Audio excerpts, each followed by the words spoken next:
इस चैनल पर हम जिंदगी के सबसे अजीब सवालों का जवाब ढूंढते हैं, जैसे कि अगर मैं ज्यादा कोक पीने के बाद ऊपर से मेंटोस खा लूं तो क्या मैं मर जाऊंगा? इंसानों की चिन क्यों होती है? और हम कब तक अपने शरीर में पाद रोक कर रख सकते हैं? अगर आपको भी लगता है कि आपको इन सवालों का जवाब जानना है, तो जुड़े रहिए मेरे साथ इस अल्टीमेट फैक्ट शो की वीडियो में और जानिए आज अपने शरीर के बारे में ऐसी चीजें जो आपको कभी भी पता नहीं थी। हमें बोर्ड पर नाखूनों के रगड़ने की आवाजें कानों में क्यों चुभती हैं? दुनिया में कुछ ऐसी आवाजें जो कि लगभग हर इंसान को बहुत ज्यादा परेशान करती हैं, जैसे कि बोर्ड पर नाखून रगड़ने की आवाज और उससे मिलती जुलती आवाज जैसे एक प्लेट पर फोक को रगड़ना, किसी स्लेट पर चौक को रगड़ना या एक मेटल की कुर्सी को जमीन पर रगड़ना। लेकिन आखिर इन आवाजों में ऐसा क्या है जो कि हमारे कान बिल्कुल भी नहीं सुन पाते?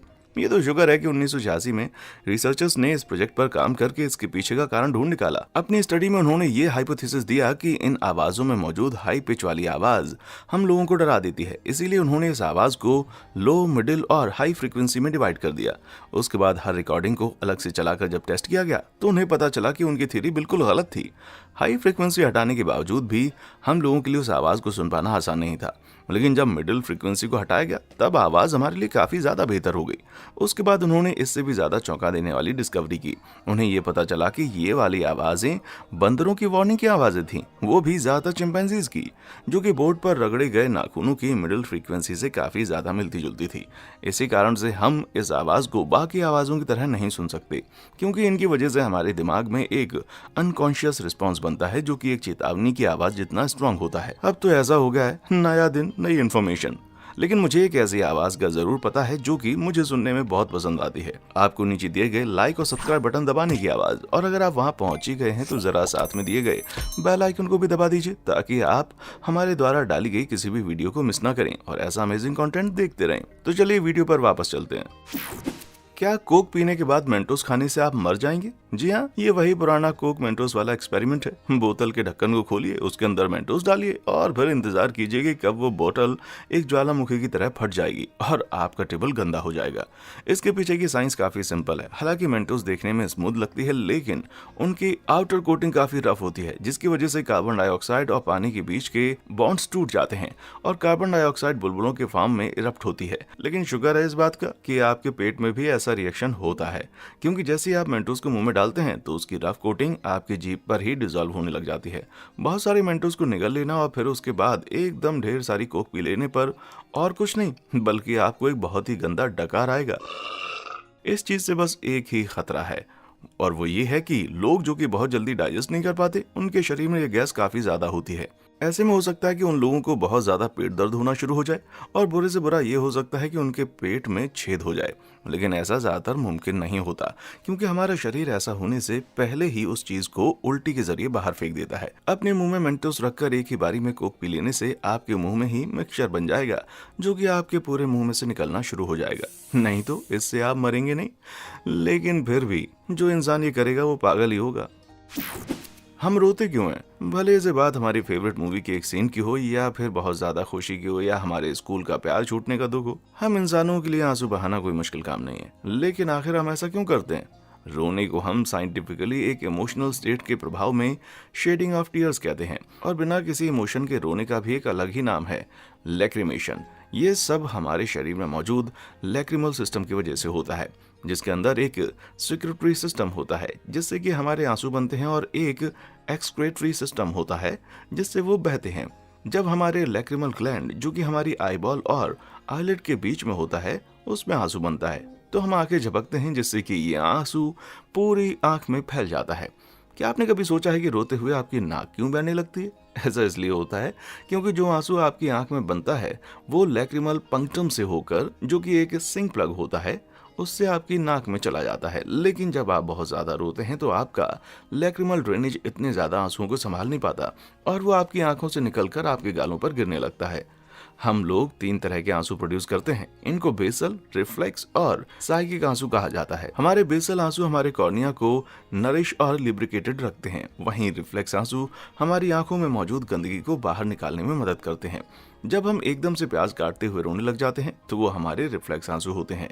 साइकिक और क्राइंग आंसू वो होते हैं जो किसी इमोशन की वजह से आते हैं, जैसे कि उदासी, गुस्सा, प्लेजर या फिर फिजिकल दर्द। यहाँ तक कि इन आंसुओं में एक नेचुरल पेन किलर लेउसिन एनकेफ्लिन भी होता है। शायद इसीलिए लोग कहते हैं जी भर के रोने से मन शांत होता है। तो आप किसका इंतजार कर रहे हैं? जाकर रोना शुरू कर दीजिए। क्या हम दिल टूटने से मर सकते हैं? जब दिसंबर 27, 2016 में एक्ट्रेस कैरी फिशर की मौत हुई तो पूरी दुनिया को बहुत ज्यादा दुख हुआ। लेकिन ये दुख तब दोगुना हो गया जब अगले ही दिन उनकी मां डेबी लेरोन्स की भी अचानक से मौत हो गई। उस समय पर लोगों का कहना था कि उनकी मां की मौत दिल टूटने की वजह से हुई है, लेकिन क्या सचमुच ऐसा मुमकिन है? हार्ट ब्रेक शब्द एक ऐसी इमोशनल और फिजिकल स्टेट के लिए इस्तेमाल किया जाता है जब हमारा दिल टूट जाता है, लेकिन ये हम सभी को पता है कि हमारा दिल सचमुच नहीं टूटता है ना। लेकिन इस दुख की वजह से स्ट्रेस इतना ज्यादा बढ़ जाता है कि वो भी हमारी सेहत के लिए हानिकारक होता है।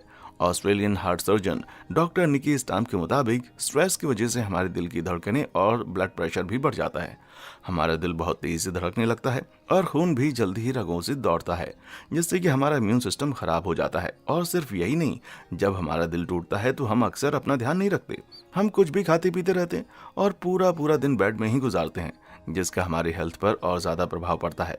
शायद आपको ये बहुत बड़ी बात नहीं लग रही होगी, लेकिन डॉक्टर दिल टूटने से मरने की कंडीशन को टाक्सोबो कार्डियोमियोपैथी कहते हैं। इस बीमारी में एक स्ट्रेसफुल चीज की वजह से हमारे शरीर में एड्रेनल बहुत ज्यादा हो जाता है, जिससे कि हार्ट अटैक जैसा ही कुछ इंसान को सहना पड़ता है। ये कंडीशन पहली बार जापान में 1990 में देखी गई थी, जब एक पेशेंट का दिल एक जापानीज ऑक्टोपस टैक्सोबो जैसा हो गया था। ये जरूरी नहीं है कि टैक्सोबो का शिकार हुआ हर मरीज मर जाए, लेकिन ये कंडीशन सचमुच होती है। तो इसलिए अगली बार किसी के साथ ब्रेकअप करने से पहले 100 बार सोचिएगा।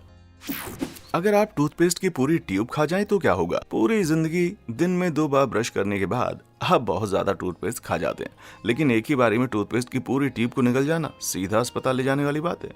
यूएस की नेशनल लाइब्रेरी ऑफ मेडिसिन के मुताबिक अगर आप एक ऐसा टूथपेस्ट निगलने वाले हैं जिसके अंदर फ्लोराइड नहीं होता तो शायद आपकी जान बच सकती है, लेकिन ये भी तब मुमकिन है अगर आप टूथपेस्ट खाने के बिल्कुल बाद ढेर सारा पानी और दूध पी लें और उल्टी कर दें, वरना आपको बहुत गंदे वाला पेट दर्द होने वाला है।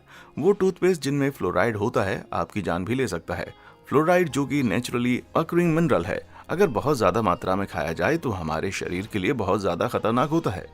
अगर आप फ्लोराइड वाले टूथपेस्ट को खा लेंगे तो आपको उसी समय पॉइजन कंट्रोल सेंटर को फोन मिलाना होगा, क्योंकि ऐसा करने के बाद आपको बहुत दिक्कत हो सकती है, जैसे कि पेट दर्द, इंटेस्टाइनल ब्लॉकेज, डायरिया, सांस लेने में दिक्कत, शॉक, कंपन, वीकनेस, उल्टियां और यहाँ तक कि हार्ट अटैक भी। मतलब आपका दिन बहुत ज्यादा बुरा बीतने वाला है। अगर कुछ ऐसा हो जाए तो उसका सबसे अच्छा तरीका होता है पानी या दूध पीना, फिर जाकर डॉक्टर को दिखाना। एक बार अगर आप डॉक्टर के पास चले गए तो वो आपको एक्टिवेटेड चारकोल वाली दवाई देगा ताकि आपके शरीर में और ज्यादा पॉइजन ना फैले, और साथ ही आपके कुछ टेस्ट होंगे ताकि डॉक्टर आपकी अच्छे से देखभाल कर पाए। अगर आप इससे बचना चाहते हैं तो टूथपेस्ट को इंसानों की तरह इस्तेमाल करें। हम कब तक अपनी पॉटी को कंट्रोल करके रख सकते हैं? क्या आपके साथ कभी ऐसा हुआ है कि आपको किसी सीरियस चीज के बीच में पॉटी आ जाए और आप हल्के होने भी ना जा पाए? शायद आप किसी रेगिस्तान में गाड़ी चला रहे हों या फिर आप किसी डेट पर आए हों। अगर आप थोड़ी मेहनत करेंगे तो शायद आप अपनी पॉटी को इतना रोक सकें कि कुछ समय बाद आपको महसूस ही ना हो। लेकिन आपको कब तक अपनी पॉटी रोक कर रखनी चाहिए? काफी ज्यादा लोग इस बात पर बात ही नहीं करना चाहते, लेकिन ये हमारे शरीर से काफी जहरीली चीजों को बाहर निकाल सकती है। आपके खाना खाने के बाद इसको आपके पेट और स्मॉल इंटेस्टाइन से गुजरने के लिए 6 से 8 घंटे लगते हैं। वहां से ये आपके लार्ज इंटेस्टाइन में जाती है, जिसको कोलन भी बोला जाता है, जहां ये पानी है एब्जॉर्ब करती है और फिर आखिर में हमारे शरीर से बाहर निकल जाती है। हमारा कोलन लगभग 5 फीट लंबा और 3 फीट चौड़ा होता है और हमारी पॉटी को यहाँ से बाहर निकलने में लगभग 36 घंटे लगते हैं। इसका मतलब है कि हमारे डाइजेस्ट किए हुए खाने को पॉटी में बदलने के लिए 2 से 5 दिन लगते हैं, और ये हर व्यक्ति के लिए अलग होता है। जरूरी नहीं है कि हर इंसान दिन में 1 बार पॉटी करने ही जाए। एक एवरेज इंसान दिन में 3 बार से लेकर हफ्ते में 3 बार तक पॉटी करता है, लेकिन बहुत दिनों तक बिना पॉटी करे रहना, उसको जबरदस्ती दबाकर रखना बहुत ज्यादा मुश्किलें खड़ी कर देता है। जब हमारी पॉटी रेक्टम में पहुंचती है तो हमारे दिमाग में ये सिग्नल पहुंचता है कि अब हमें हल्का होना है। निकेत सोनपाल के मुताबिक, जो कि न्यूयॉर्क के ट्यूरो कॉलेज के असिस्टेंट क्लिनिकल प्रोफेसर हैं, पॉटी को ज्यादा समय तक रोकना बहुत ज्यादा मुश्किल होता है, क्योंकि हमें हमारे स्फिंक्टर्स को बहुत जोर लगाकर बंद करके रखना पड़ता है। और भले ही आपको ऐसा क्यों ना लग रहा हो कि आपकी पॉटी गायब हो चुकी है, ऐसा हो सकता है कि वो ज्यादा इकट्ठी हो गई हो और आपको कॉन्स्टिपेशन हो गई हो। जितने ज्यादा समय तक पॉटी आपके शरीर में रहेगी उतनी वो सख्त होती जाएगी। इसकी वजह से ऐसा हो सकता है कि आपका पेट फूल जाए और आपको कॉन्स्टिपेशन हटाने के लिए दवाइयां खानी पड़ जाए। यहाँ तक कि ऐसा भी हो सकता है कि आपको किसी डॉक्टर की मदद से उसको निकलवाना पड़ जाए। सोनपाल ने बताया कि उसने किसी को पॉटी रोकने की वजह से एक्सप्लोड होते हुए या मरते हुए नहीं देखा, लेकिन डॉक्टर के पास जाकर पॉटी निकलवाने की बात से ही इंसान को शर्म आ जानी चाहिए। एक इंसान आपकी हर चीज में मदद कर सकता है, लेकिन भाई इसमें नहीं कर सकता। आपके साथ कभी ऐसा हुआ कि बाथरूम जाने की जल्दी में हो आप, तभी आपको किसी व्यक्ति ने रोक लिया हो सकता है कि आपको किसी बिजनेस मीटिंग के दौरान अपनी पॉटी रोकनी पड़ी हो, या फिर आपके घर कोई फैमिली फंक्शन हो जहां आपको सबको अटेंड करना हो। तो क्यों ना ऐसी कोई कहानी आप चैट बॉक्स में लिखिए जिसको मैं पढ़ सकूं, और जो मुझे सबसे ज्यादा मजेदार लगेगी उसको मैं रिप्लाई करूंगा। शर्माने की जरूरत नहीं है, हम सब आखिरकार इंसान ही तो हैं। पिंपल फोड़ना एक बहुत ही बुरा आइडिया होता है। जरा सोचिए, आप अपने स्कूल के पहले दिन के लिए तैयार होने के लिए जा रहे हैं। आप शीशे को देखकर सहम जाते हैं क्योंकि आपको शीशे में अपने मुंह पर एक लाल रंग का बड़ा सा पिंपल दिख रहा है। अब आप क्या करेंगे? इसका किसी और इंसान की तरह आप इसे फोड़ देंगे क्योंकि आपको ये मजेदार भी लगता है। लेकिन जान लीजिए ये एक बहुत ही बुरा आइडिया है। शायद आप सोच रहे होंगे कि उन लोगों का क्या जो कि YouTube पर पिंपल निकालने की वीडियो डालते हैं। जब इस चीज को प्रोफेशनली किया जाता है तो वो आपकी स्किन को बेहतर बनाने का काम आता है, लेकिन जब बिना किसी टेक्निक के पिंपल को छेड़ दिया जाता है तो सिर्फ डिजास्टर होता है। जब आपके शरीर पर ब्लैक पोर्स या बैक्टीरिया होता है तो आपका शरीर दोनों की मदद से उसे ठीक करता है। जो आपको अपने माथे पर लाल पिंपल दिख रहा है ना, वो बस ये कहता है कि मैं तुम्हारी मदद करने आया हूँ। जब आप एक पिंपल फोड़ते हैं तो आप जबरदस्ती उस गड्ढे में से गंद को बाहर निकालने की कोशिश करते हैं, जिससे आपकी स्किन छिल जाती है। इससे दिक्कत ठीक होने के बजाय आप कभी कभार उस गंद को अपनी स्किन के अंदर और ज्यादा दबा देते हैं, जिससे कि पिंपल बड़ा हो जाता है। साथ ही आप अपनी उंगलियों पर लगे बैक्टीरिया और मिट्टी को भी वहां पर लगा देते हैं। जैसे इतना काफी नहीं था, इसके साथ ही आपके चेहरे पर बैक्टीरिया के फैलने की वजह से निशान पड़ जाते हैं, जिसकी वजह से आपकी स्किन पर हमेशा हमेशा के लिए निशान भी रह सकते हैं। और ये पिंपल से काफी ज्यादा खतरनाक होता है। इससे अच्छा तो मैं ऑनलाइन जाकर पिंपल फोड़ने वाली वीडियो ही देख लूं भाई। आप कब तक पाद रोक सकते हैं ताकि आप फट ना जाएं? किसी भी इंसान के लिए पाद मारना बहुत आम बात है, लेकिन हम सबको पता है कि सबके सामने ये चीज करना एक्सेप्टेबल नहीं माना जाता, और इसीलिए अब हम सबको पाद रोकने की आदत हो चुकी है। जैसे कि मार्केट में, क्लास के बीच में, या अपनी शादी पर। बहुत सारी ऐसी जगह होती है जहां हमें ऐसा करना पड़ता है।